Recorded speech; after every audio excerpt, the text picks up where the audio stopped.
All right, everyone. Up next, we've got our Entrepreneurial Opportunities panel featuring Andrew Shorman from StartX, Brian Bartholomew from the Tomcat Center, and Matt Harvey from the Stanford Technology Ventures program. This is an opportunity for you all to learn more about entrepreneurship on campus. It'll be a Q&A session, so please feel free to speak up and ask anything that might be on your mind, anything you might be curious about. I'm going to give each of these guys a couple minutes to introduce themselves, as well as their organizations, and then we're going to open the floor for questions. So first, I'll let Brian introduce himself and talk about the Tomcat Center. Thank you, Andre. I'm very happy to be here today to tell you a little bit about what we do. The Tomcat Center for Sustainable Energy is headed by Professor Stacy Bent. And I think you met her on Monday when she spoke on the Connecting the Dots session, that hot Monday afternoon. The center was founded with an endowment from Tom Steyer and Kat Taylor, hence the name Tomcat, in case you were wondering.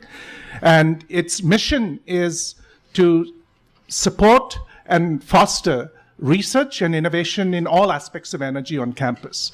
And we sort of have a very broad definition. So it's energy generation, transmission, conversion, storage, efficiency, and management.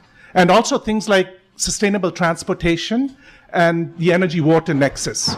So since its founding in 2009, the center has given research grants every year in collaboration with other research centers, energy centers on campus. And these really have been targeted at early stage sort of research, very cutting edge research. From July of this year, what we're doing is offering innovation transfer grants, which are going to try to push some of this innovation and invention out of the university. And the way we do it, this is to give grants to projects that have been vetted. And these could be, like 100K, maybe more, maybe less, depending on the merits of the project. And it would be used for development of pre-commercial prototypes, doing market research, refining business plans. And most importantly, the one thing we sort of make everybody do is actually take your products, go to customers, and have them validated there. Get some customer validation, do some customer trials. And the goal of all of this is, at the end of it, we want to have a fairly credible demonstration of the viability, the commercial viability of your project or your venture. And at the same time, we want to get you to the point where you could actually walk into a VC meeting with a coherent story and some fairly compelling collateral materials, a working prototype, some customer testimonials, this type of thing. Now, in doing this, we are going to work very closely with the other entrepreneurship groups on campus, and I think my fellow speakers will describe two of these to you. But there's others, such as the Ignite program and the venture studios at the business school. So we have this opportunistic leverage model where we would sort of exploit every available opportunity to help these projects be successful. In addition to the internal resources, we have a team of mentors and advisors, and these are experienced serial entrepreneurs who've actually founded energy companies. So they help us evaluate the proposals that we get. And then when the proposals are successful, each project is assigned one of these mentors who serves as a sort of jungle guide, if you will. I can't remember what the exact term in the VC community is, but it's something like that. And really what they do is they give you the benefits of the experience in bringing products to market and starting companies. And very interestingly and importantly, after that, they can open their Rolodex and get you into customers and into VC companies when you need funding. So I'm pretty excited because we launched this program in July, and we've now selected our first projects. These will be funded and get going as we speak. It's interesting that one of them is headed by a professor, one by a postdoc, one by grad students, and one by undergrads. So we cut across the complete university community, and it includes hardware and software. So in addition to actually funding projects and helping with commercialization activities, we also offer a kind of advisory service. So if you have any kind of idea in terms of some crazy idea for an energy venture, you can come talk to us, and in confidence we can sort of brainstorm about it, and if needed we can point you to people on the outside who can give you sort of expert opinions and maybe kind of redirect you to perhaps a more appropriate application of this. So I just very much look forward to seeing some of you as time goes by, coming by, meeting with us, and hopefully getting your exciting energy venture started through the Tomcat Center. Thanks.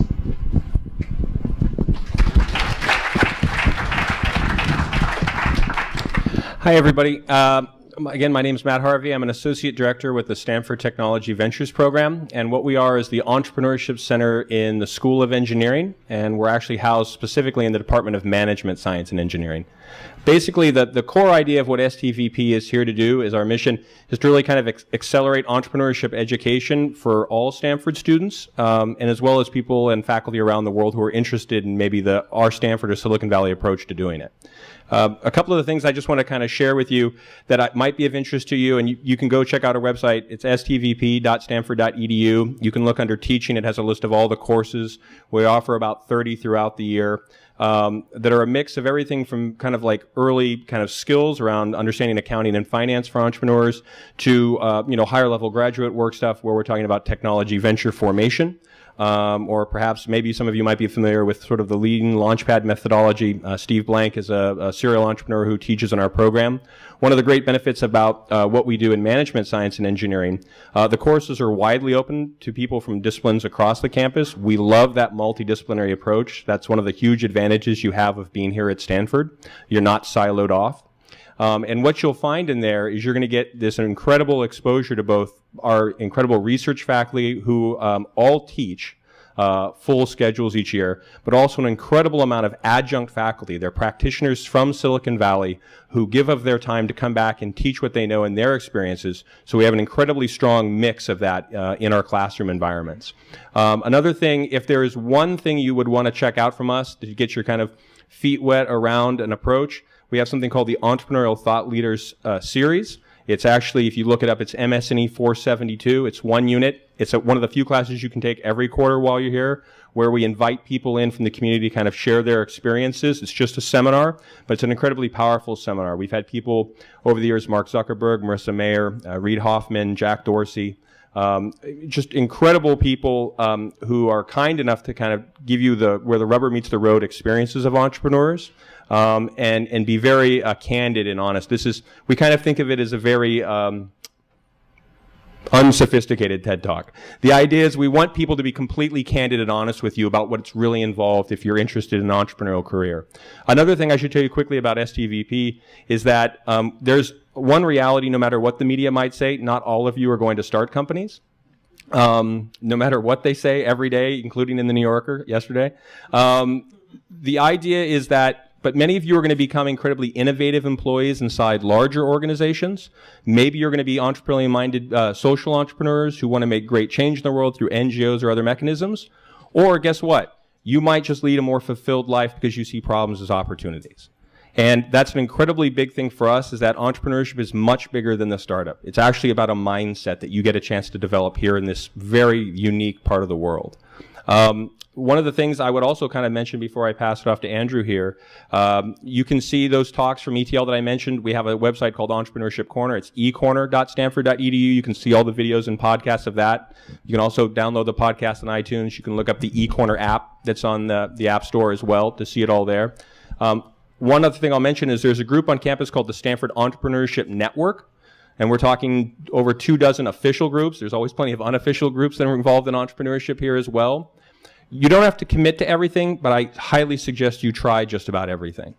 If you've come to Stanford and you have missed out on at least looking into entrepreneurship and all the different facets that it have here, you've left a lot of the money on the table in regards to your experience at Stanford. And I'm talking about that as about growth over a lifetime. So definitely take a look at sen.stanford.edu. All the member organizations are there. There are others beyond that we would like to add to that list, so definitely check it out. We're located in the Wong Engineering Center. We're on they call it the terrace level. It's actually the basement. But we have very nice, pretty grass-covered steps outside, so I think that's how they got to terrace. But you guys are welcome to come in and see us and ask questions. Like I said, no matter what your discipline here is, we're here to serve you because we truly believe you guys are customers. And we'd like to be able to try to help plug you in wherever we can across campus.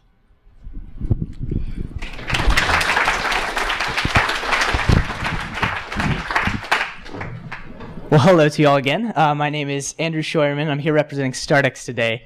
Congratulations for making it this far. I remember at this point in the conference, I was really so much learning that you've been through already. But I'm about to give you some more, so hold your seats. Okay, so StartX, as we've been talking about here, progression through various things, and Matt did a beautiful job explaining something I also believe that entrepreneurship is for everyone, absolutely.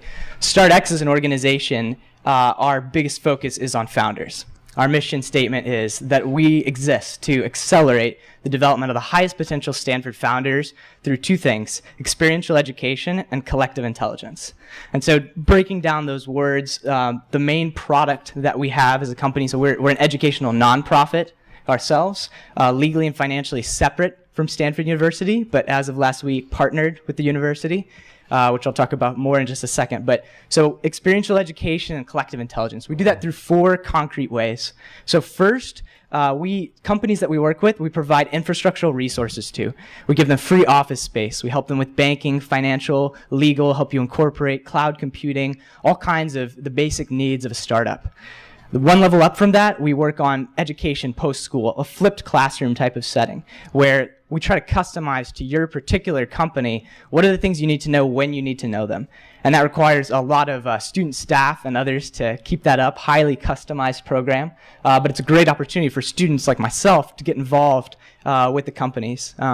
So again, resources, education, mentorship, which is something I'm most involved with, and that is connecting founders once they have their team and everything together. They're in our program with the top mentors out there in Silicon Valley that can really help them figure out those next steps. And finally, a community. Is our core competency is kind of network management, managing connections, and building community. We take a lot of pride in the StartX community and trying to help founders not just disappear when they get off campus and go into their own little bubbles. Let's keep us all together, and the system of giving back, strengthening the whole. So that's kind of the core philosophy of StartX. And to say a couple more important things, we started out of the Stanford Student Enterprises, which is the financial arm of the student government. So originally, this was a venture fund, part of the student government, and we tore it down because what we saw was that if we're out there giving money to students, the students didn't want to take the money of another student if they could go out and get the money of a famous venture capitalist, or if they could get a brand of a big program, Tomcat and other things like that. You know, this student division of investing didn't have a good brand, wasn't able to help that much. So we thought, this isn't really adding value to anyone. So we tore that down, and after hundreds of interviews, built what I just described, this accelerator program, this community that was really like resourcing, doing this is the collective intelligence part, getting the intelligence of all the students and all the people outside into the middle so that we could create that critical mass and really help people accelerate. So from that beginning, we then separated from the university so that we could have these people doing full, the corporate things, doing for-profit ventures, all these sorts of things which are limited on campus. As of last week, we are now partnered with the university officially. I think a first kind of its really novel partnership. Stanford's given us $3.6 million for the next 3 years, and we've set up a new type of fund. It's a venture fund called the Stanford StartX Fund, and this is venture money related to the Stanford endowment that is, in a sense, managed by a nonprofit. It's completely opt-in money, so people that get into our program don't have to take it. It's just there if they want it, and it's following on. So it's a lot of certainty helping that kind of baseline funding level. And with the idea being, once again, that this whole nonprofit that takes no equity, we don't charge anything to our entrepreneurs, is all guided so that we can select people based on the impact that they're going to do, instead of just the short-term money that they're going to make. And if we can stay in existence like that in the long run, that becomes so clear. We have so much impact coming through our organization that we're sustainable. So that's been a novel kind of business model of ours, and so far it seems to be going quite well.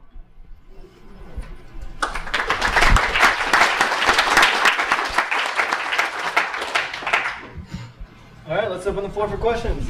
Questions? So what's the rationale for offering money now to the entrepreneurs when it didn't work before? You were saying you didn't think you provided much value before when you were part of SLC. Yeah, it's a great question. Maybe Brian will want to comment on this as well. Offering money to early stage entrepreneurs. So what's been shown, a lot of universities all across the country have now started building accelerators and incubators of this sort. And what you find is if you make a requirement that you have to take this money to get in, First of all, there's what are the terms associated with that is one question. So this fund that we have now is not setting terms with the entrepreneur. It follows. You go out there, you convince some other famous investors to invest in you, and then this fund follows and takes the same terms. So the key part is the control is all still in your hands. And the brand that you have now is the brand of Stanford endowment, like a huge amount of money. So it's always there, and the key part again is the control is in your hands. What was different before was when people go to other accelerator programs, especially university accelerator programs, they might be forced to accept conditions that aren't that great. And so right out the door, they don't even have the education yet. They're not sure how to leverage their position. I'm not sure what this idea is worth. Maybe it's worth a lot, maybe it's worth a little. And often people underestimate how much their idea is worth because they don't understand what Peter Thiel calls a power law rule of startups. And so they take a worse deal in the beginning. And then because of that, they're restricted in how much they can raise and their power to recruit the best people, their power to build faster, and they can get blocked out by that. So it's bad for the entrepreneur. It's bad for us because the best entrepreneurs recognize that, and then they wouldn't come to that accelerator program.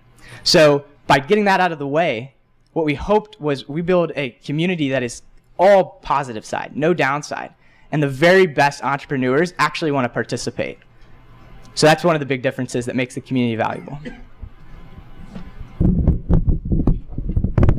Yeah, I worked in startups for like 12 years before I came here this May and raised money for 12 years.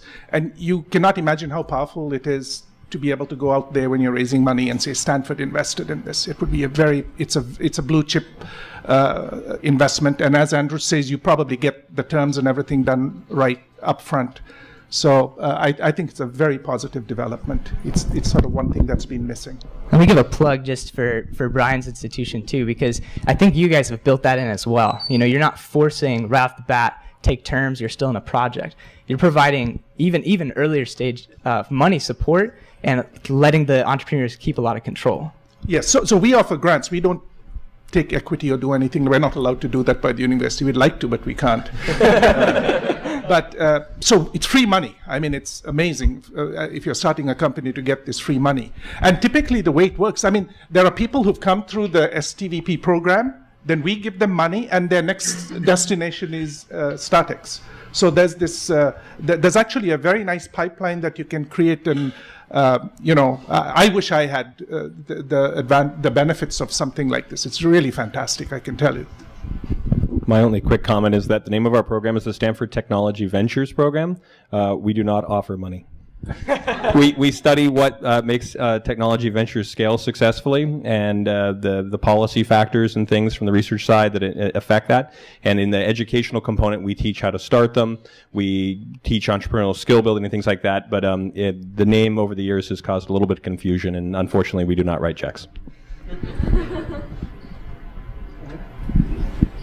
Andrew, thanks for coming back to talk to us again. I'm starting a PhD in science, but I do have some interest in entrepreneurship, which seems to be somewhat similar to you. I'm looking at another at least 5 years of hard science and focusing on a very specific discipline. In that time, though, I don't want to get away from the entrepreneurial community. How would you recommend, as a PhD student in science, I stay connected? So I'll say a couple quick things, and then I definitely want to hand this one off to Matt as well. So as a student perspective, so I've engaged in a lot of STVP programs directly, and that's a great way. I mean, I'm also, not at this point, I'm on staff at StartX. I will say before I got heavily involved in anything, I kind of got my baseline down. I was completely focused in my research, and it's really important to make sure that you have that traction. So you have 5 years again. So don't worry, like, oh, I'm not getting traction yet, it's too late. You have a lot of time. And take that time to explore all kinds of different things. Entrepreneurship is going to be here. And at the same time, there is going to be time to engage. And off the best early ways is like events on campus. There's one we're doing together via Stanford Entrepreneurship Network called Startup Weekend, which is going to be in October, which is a chance to just don't have any ideas, to try to build something over a weekend and just see what that feels like. But I've been involved in STVP programs, and that's a great way to start. So maybe you want to talk about specific ones getting started. Maybe one in particular? Yeah. Full disclosure, one of the three of us is in what's called the Excel Innovation Scholars Program. I'll let you guess which one. What it is this year we have offered in the past, we actually have PhDs in management science and engineering that work with our research faculty, Professor Kathleen Eisenhart, one of the most cited researchers in her field in the last 25 years, Rita Katila, Chuck Easley. Chuck, you may know from Technology Entrepreneurship, the online courses, the MOOCs. Chuck's been very active in that. One of the things that you should know about it, though, is we wanted to try to find other opportunities to build on previous programs we've had for undergraduates.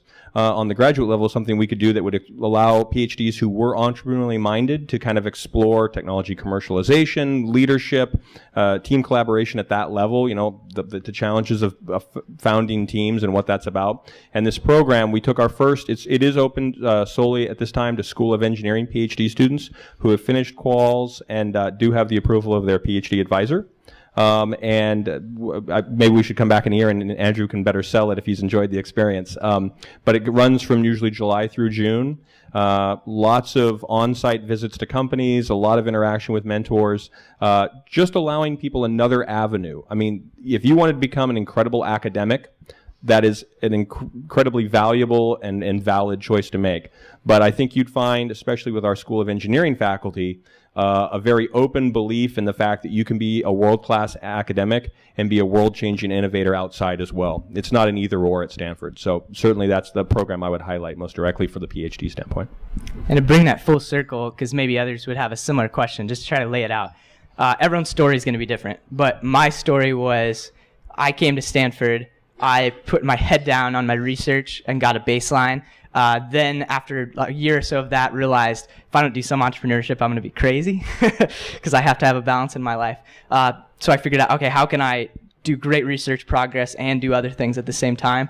I first started, the number one thing I started doing was just talking to all the people around me. Number one. In fact, that started at this conference in the very beginning. I just started talking to people all around. And it so happened that a lot of the people I talked to became the leadership team of StartX for me. That's perhaps serendipitous, but that's really how it works. It's talking to just the people all around you. And then it was getting involved in events, going to ETL, going to these things, just starting to get all this jargon in your head. It's like scientific jargon, understanding what is the language of entrepreneurship. I start talking the talk and then getting involved in a class here or there and, you know, kind of slipping in. And then at some point I decided I was going to join staff at StartX. And that's it's a very major commitment. It's something that is available to students, but there are so many great things to do. So I ramped into it in a manner like that. I think we have time for one more question. Perhaps from over here. Thank you. Thanks for that question. Kind of following up.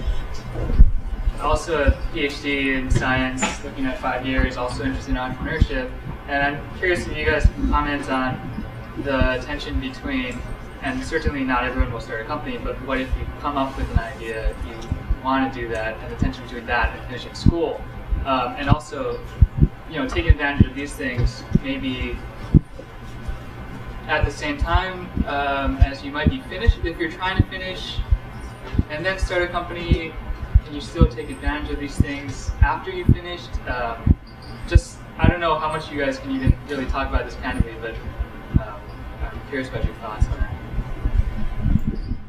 I'm going to go first because then I can leave the burden on these two.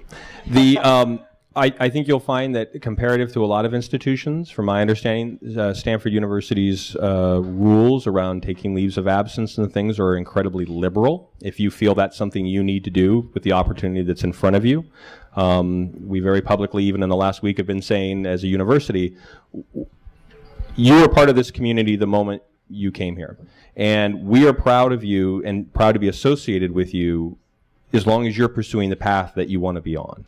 And for different people, like Andrew said, the path is going to be wildly different person to person, moment to moment, in fact. And I would argue that you're not, if you have one great idea, you're selling yourself short. You have a lifetime. And if you have an opportunity to finish a degree and continue to spend the rest of your lifetime, it's not like the one innovation you're going to create and, oh, all right, we're all going home, no more innovation. Valley, shut it down. That's not reality. That's not the history of human progress. So the idea is you could feel that finishing your degree seems like some maybe in the moment incredible burden or blocking you from an incredible opportunity. And if you really feel it's that case, you're going to have to make that choice. But keep it in perspective. Unless you're planning to check out by 3 years from now, you've got a lifetime to make great things happen. So take advantage of being here. I mean, I would think, I don't know what the numbers are, but I would imagine once you choose to step out, what are the numbers of coming back? It's probably a mixed bag. I know many of them who've gone out, chased the opportunity, and then they go, you know what, I think I want to go back and finish that PhD.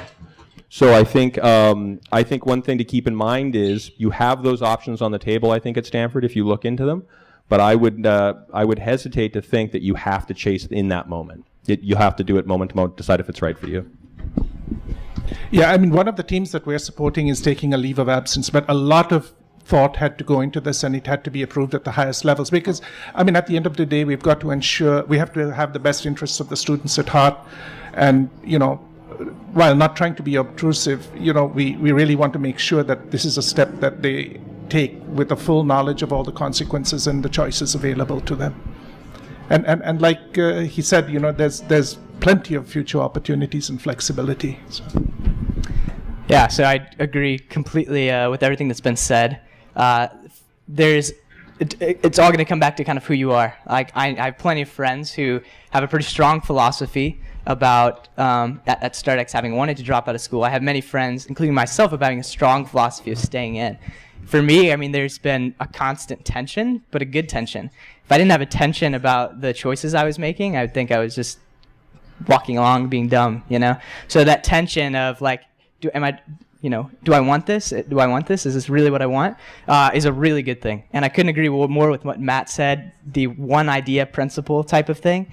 How often does that work? Not very often. In fact, it's really like you go through idea after idea after idea after idea.